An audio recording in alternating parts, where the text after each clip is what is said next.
오늘날에도 사람들은 과학기술을 믿고 하늘에 닿았다는 듯이 자신만만해하고 있습니다. 세상 사람들 말로 조물주의 신비를 다 캐내고 말았다고 자신만만해합니다.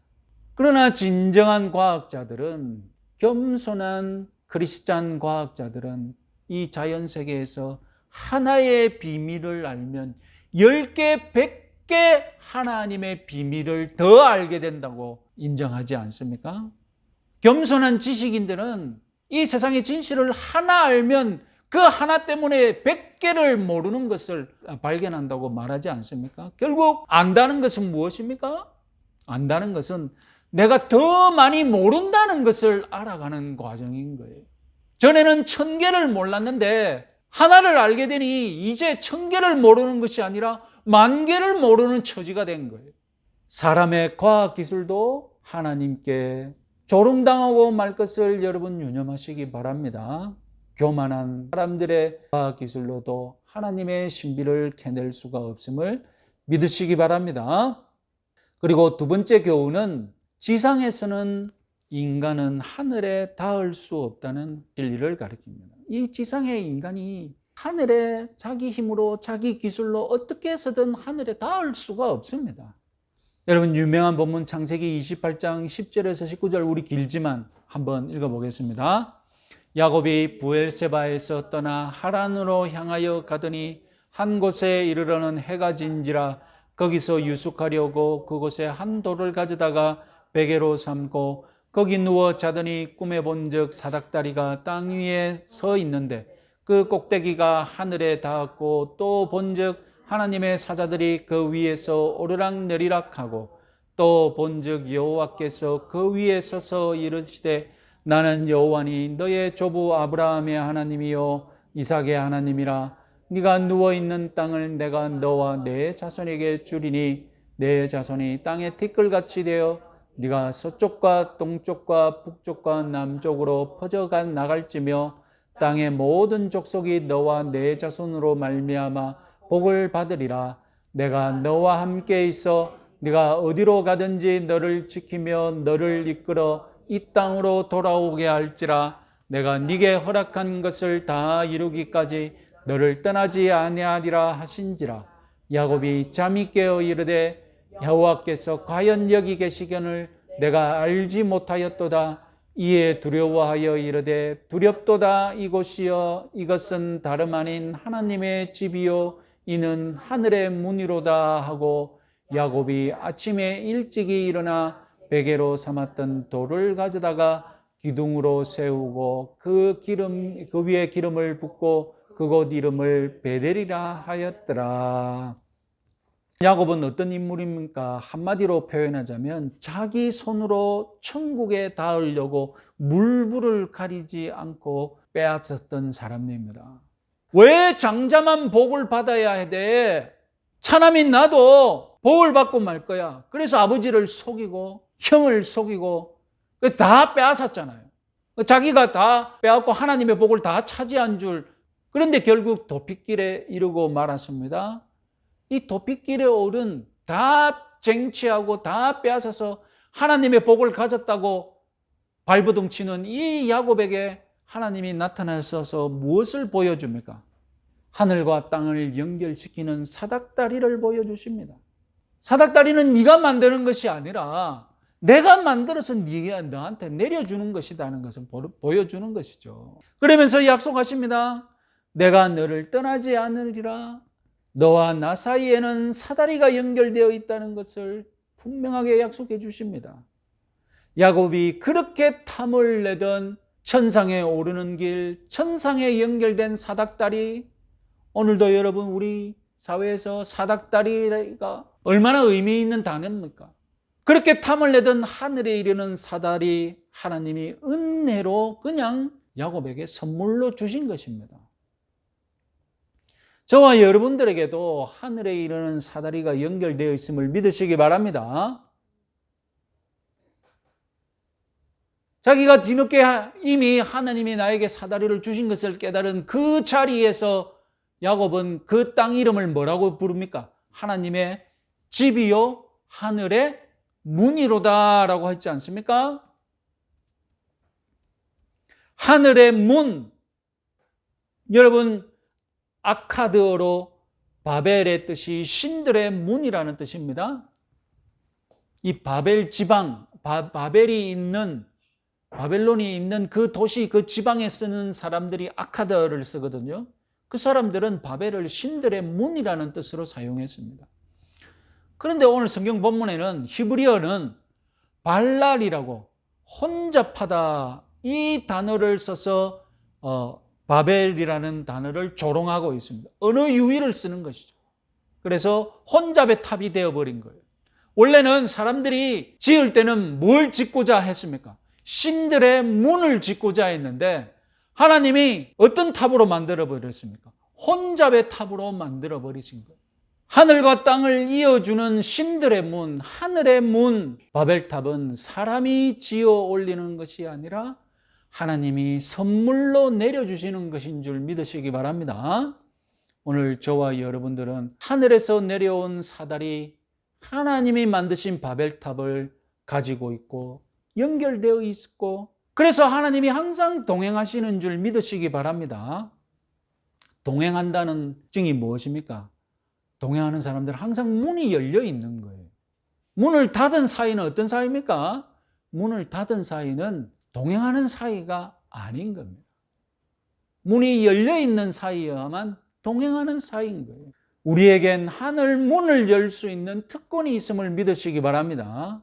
하늘의 문을 열 수 있고, 그리고 우리에게는 문이 열려 있으니 나는 하늘에 속한 자요, 하나님과 동행하는 자요, 하나님과 동거하는 자인 줄 믿으시기 바랍니다. 그래서 우리가 언제나 두드리면 언제나 하나님은 문을 기꺼이 열어주실 줄 믿으시기 바랍니다. 오늘 마지막으로 주목할 바벨탑의 교훈은 뜻밖에도 오순절 성령 강림과 연결이 되어 있습니다.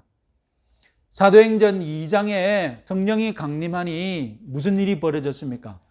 방언이 터졌습니다. 요즘 말로 하면 다국어가 말해졌던 것입니다. 거기에 모여있는 수많은 사람들이 그 지중해 세계의 수많은 다국어로 막 말을 하기 시작하는 거예요.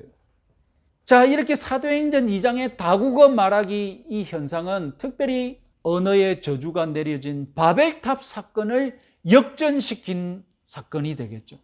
사도행전의 저자 누가가 사도행전 2장 9절부터 작성한 그 지중해 세계의 지리 목록이 있습니다. 그 지중해 세계 15개 이상의 지역 이름을 포함하고 있습니다. 그런데 사도행전 2장의 지역 목록은 다름 아니라 노아의 세 아들 셈과 함과 야벳의 자손들이 다 퍼져서 살고 있는 지역이었습니다. 마치 창세기 10장과 비슷한 지리 목록, 사도행전 2장 9절에서 11절 다시 한번 읽어볼까요?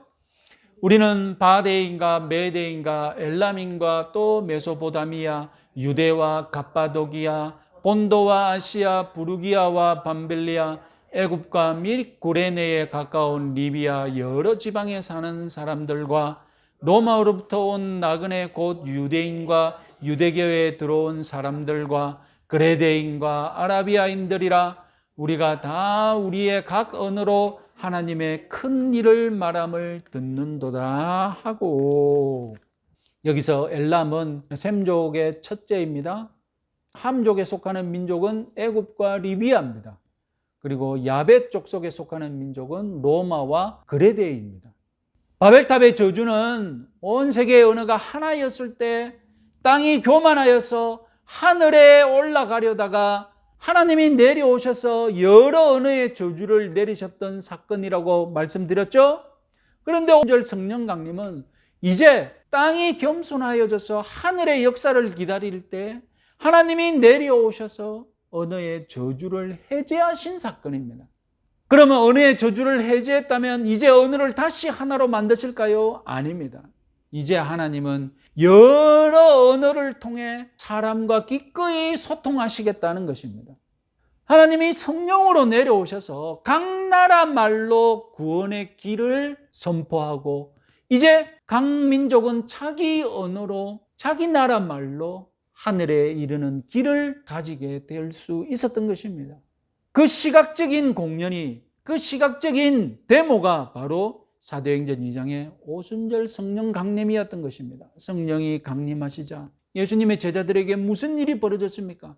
이전에는 히브리 말로 하나님께 이르는 탑을 쌓을 수 있었던 히브리 민족이었고 히브리 언어로만 하늘에 이를 수 있었던 그들이었는데 그들에게 성령이 임하니까 무슨 일이 벌어졌습니까? 이제 히브리어뿐만 아니라 지중해 온 민족의 말로 다 하나님의 큰 일을 말하지 않습니까? 이제 지중해 온 민족의 언어로 하나님의 이르는 그 바벨탑을 이용할 수 있게 된 거예요.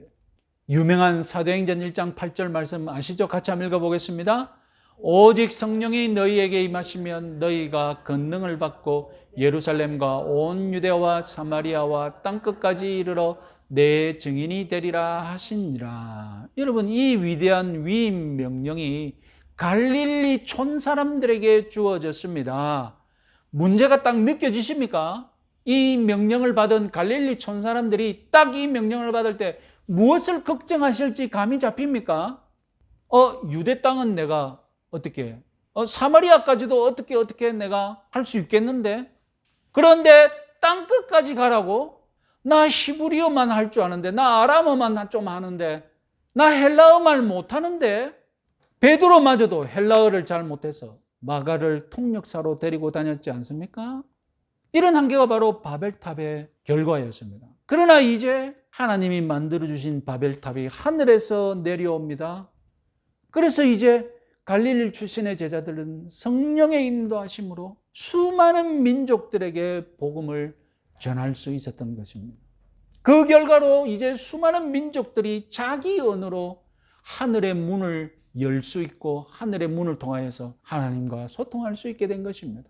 여러분, 민족과 여러 언어로 분열된 이 세상의 형편, 이 세상의 세계 민족들을 어떻게 연합시킬 수 있겠습니까? 타락한 세상은 여러 민족들을 연합시키려는 방법 생각해내고 실천했었는데 무엇이었습니까? 그 타락한 방법이 바로 제국주의입니다. 제국주의는 타락한 인생들에게 아주 효율적인 방법입니다. 이 민족들, 이 세계를 하나로 통합하자. 그러면 어떻게 하면 됩니까? 가장 간단한 방법인 게 쳐들어가가지고 빼앗고 죽이고 다 점령해버리면 되는 거예요. 그 하나가 된 거예요.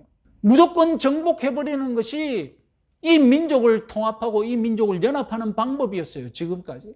그러나 여러분 아시다시피 제국주의 아래 연합된 강제로 빼앗긴 그 민족들은 고통 속에서 수탈당하고 그랬지 않습니까? 그 민족의 아픔이 바로 우리의 아픔이지 않습니까? 그러나 여러분, 하나님이 이 분열된 세상을 연합시키는 방법은 무엇입니까? 성령 강림입니다. 성령 강림은 기쁨 속에서 민족과 민족을 연합시켜 줍니다. 성령 강림은 죄로 인해 생겨난 온갖 인간적인 장벽들, 그것들을 극복하고 연합할 수 있는 혁명적인 역사의 시작점이었던 것입니다. 성령 하나님이 시대와 문화를 초월하여서 하나님의 구원을 전달하시는 줄 믿으시기 바랍니다. 성령님이 주 30년경에 완성된 이 역사적인 예수님의 구원을 2000년이 지난 오늘날 우리들의 구원이 되도록 여러 민족들에게 지금도 그 가운데서 역사하고 계시는 줄 믿으시기 바랍니다. 예수님은 2000년 전 제자들에게 뭐라고 말씀하셨습니까? 내가 하늘에 올라가고 성령이 내려오는 것이 바로 너희들에게 유익하다.